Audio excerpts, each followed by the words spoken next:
Stasis has changed the sandbox a lot in Destiny 2, and we're starting to see some very cool builds being developed with the new aspects and fragment system.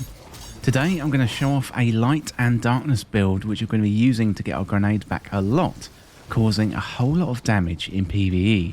So the following is a light and darkness Titan stasis build with near infinite grenades in Destiny 2. So this build is going to help us out in PVE, and it's a good demonstration of how the aspects and fragments work well together and show off the power of the Stasis subclass. Bungie is only really scratching the surface with this at the moment, so I'm definitely looking forward to what more they have to come. I'm going to be using a combination of stasis, exotic armor, plus some weapons and mods, so we can have our grenades up pretty much 100% of the time, so I'm going to be able to freeze and shatter enemies left, right and center. This build is going to use both elements from the light and also the darkness. I'll be using Stasis, my main subclass for the build. However, I'm going to be pairing that up with Traveler's Chosen, which is still one of the best sidearms in the game to this day. So let's have a look at the build in a little bit more detail. So first up we've got the subclass, and I'm going to be using a Titan Behemoth for this. This of course is our Stasis subclass, and we're going to be looking at some specific aspects and fragments. So first of all, I'm going to be using the Glacier Grenade. So this is a grenade that creates a wall of stasis shards to block damage and freeze targets. And these walls can be shattered for extra damage. So for the aspect, I'm using Cryoclasm, and this enables a longer and more powerful slide. So sliding into stasis crystals or frozen targets shatters them and any nearby frozen target. And finally, for the fragment, I'm using Whisper of Shards, so shattering stasis crystals temporarily boosts your grenade recharge rate, and shattering additional crystals increases the duration of this effect. These three things are going to go together really well, and we're going to be using our Glacier Grenade to freeze enemies in place. With Cryoclasm, we're going to be sliding into enemies and shattering them, and Whisper of Shards is going to be boosting our grenade recharge rate upon shattering, so it all works in harmony together. Well, next up, let's have a look at the exotic armor that's going to go with our stasis abilities. So for this one, I'm using Armamentarium, and this is the exotic Titan chest armor, and this one can be picked up from Zur at the weekend, or you can do one of the Legend Lost sectors to get a chest drop. Well, let's have a look at the perks, and for this one we've got and another thing, so we gain an additional grenade charge. And this is going to be useful in the build as we get one more grenade. It's going to work really nicely with Whisper of Shards and us getting our grenades back more often, as we're going to be able to throw two in quick succession. Then if we slide through our frozen enemies and they shatter, that's only going to help us get our grenades back even faster. Next up, let's have a look at the weapons for the build. And first up, I'm going to be using Traveler's Chosen, which is an exotic kinetic sidearm.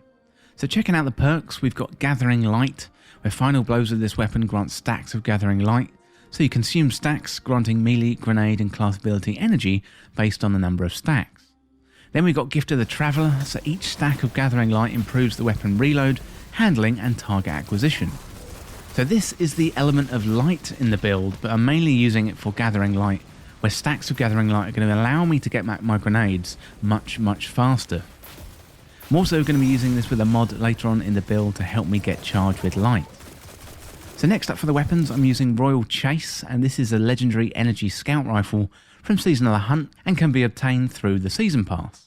So this is good for a little bit of range, but it could quite easily be swapped out for a sniper or perhaps something else that has a bit of range to it. As I'm using Traveler's Chosen, I wanted something with a bit of distance on it, so if I get trapped in a sticky situation, then this could definitely help me get out of there. And finally for the power weapon, I'm using Falling Guillotine, which is a legendary power sword. So this one is a vortex frame, so you launch a heavy spin attack, and heavy attacks are stronger with full energy, and attacks partially bypass elemental shields. It also can roll with Whirlwind Blade, where rapid sword strikes increase the weapon's damage for a short duration, and guarding also ends the effect. So Falling Guillotine is great for when you need to go and clean up some bosses or yellow bar enemies, and you can soften them up with Royal Chase and Traveler's Chosen, and then go in there and finish them off with this awesome sword. Finally for the build, let's have a look at the mods. So with this one, I'm using Swift Charge, so become charged with light by rapidly defeating combatants with sidearms. I'm going to be using that with Traveler's Chosen. And then we've got Firepower, so when charged with light, you regain a portion of grenade energy when using your grenade, consuming one stack of charged with light. And importantly, this mod stacks with other copies of the mod. So Swift Charge is great, as we're not only going to be generating ability energy with Traveller's Chosen, but also getting Charged with Light stacks too. We're also going to be using Charged with Light stacks with Firepower, and this is going to help us regain portions of grenade energy, plus the mod stacks too, so I'm going to put on as many as I possibly can, and that will help you get back loads of grenade energy with a single grenade throw. I'm using 3 stacks in this build, but it is possible to have 4 stacks if you have the right element roll for your exotic armour.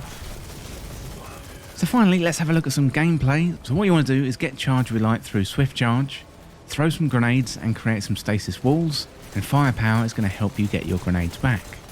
Then what you want to do is slide through and generate ability energy through Whisper of Shards, and then top up Charged with Light stacks and ability energy with Traveller's Chosen.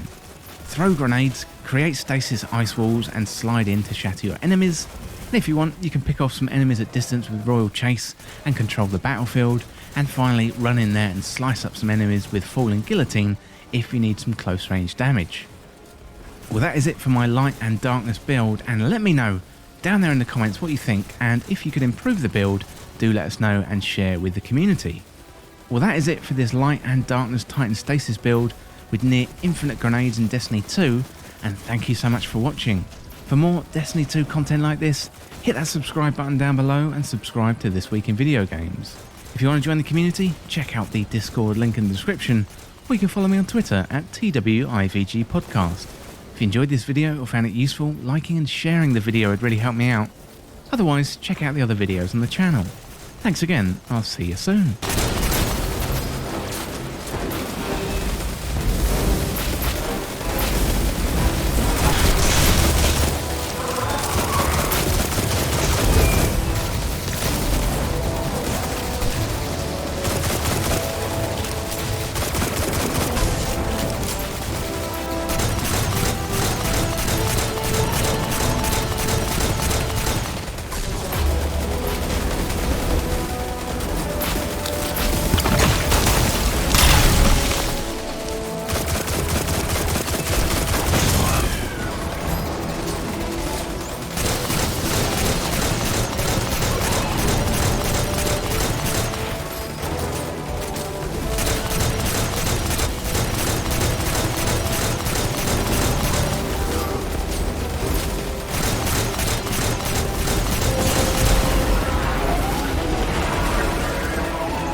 Soldier, aren't you?